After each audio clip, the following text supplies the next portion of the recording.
Persekutuan Doa Hope Pastor Nixon Topa. Di masa-masa sulit seperti ini masa-masa gelap, ekonomi lagi nggak normal. Kita bilang aja, oke? Masa-masa yang susah, oke? Tapi saya selalu mengingat, kita pun pernah mengalami 97-98, itu masa-masa yang sulit. Satu kali saudara ada seorang dari luar Surabaya, ya Jakarta, saya kasih tahu, datang pada saya.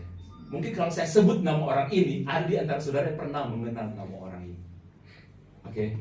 Dia bukan pendeta, dia seorang pengusaha, pelaku usaha yang boleh dikatakan sukses. Teman saya udah kasih tahu, saya rekomendasikan dia untuk bicara dengan kamu di sini. Saya teman baik dengan dia, saya rekomendasikan kamu. Dia nggak kenal kamu sebenarnya. Saya bilang, iya, saya bukan nama Tuhan terkenal. Dia bilang begini, dia nggak kenal kamu, tapi dia bilang, kamu ingin ngomong-ngomong dengan orang ini. Dia telepon saya begini, saya mau ke Surabaya, saya ketemu, saya nggak kenal kamu, tapi saya nggak tahu teman saya merekomendasikan saya untuk bicara dengan kamu. Pecah kepala saya, itu orang kaya, punya uang ratusan miliar, uang cash. Saya udah tanya sama dia, ratusan miliar. Jadi uang cash, bukan aset, cash, ratusan miliar. Di Indonesia aja, begitu di luar negeri.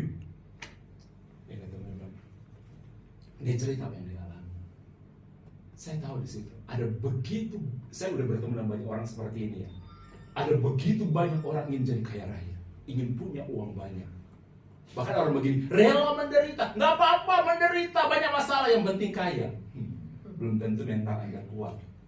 Karena orang kaya, orang sukses, orang punya banyak uang, itu masalahnya saudara nggak kecil juga. Struggle-nya nggak kecil. Kalau mental Anda nggak nyampe, bisa gila saudara. Kenapa orang kaya bunuh diri? Kenapa harus terkenal bunuh diri? Karena struggle dengan hal itu nggak bisa diceritakan saudara. Semua orang hanya berpikir bagaimana kaya. Tapi orang berpikir tekanan mental ketika Anda punya uang banyak itu nggak gampang. Saya boleh percaya boleh tidak, termasuk orang ini. Termasuk orang ini. Saya bilang, Pak, kalau mau nangis aja. Dia nangis ya, itu ada 25 menit.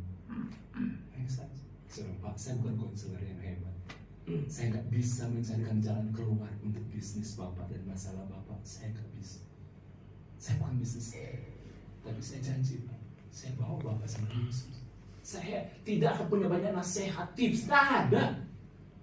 Rahasia saya bisa tahan mendengarkan orang bercerita rekor saya itu 5 jam tanpa saya bicara satu kata pun. Karena kalau saya bicara, kita langsung kasih nasihat, bisa buyar ceritanya, bisa arahnya kemana-mana. Izinkan. Konseling saya terlama saya nggak bicara itu 5 jam, capeknya luar biasa. Saya bicara dengan Bapak ini 2 jam. Di puncaknya dia menangis 20 menit lebih, hampir 25 menit.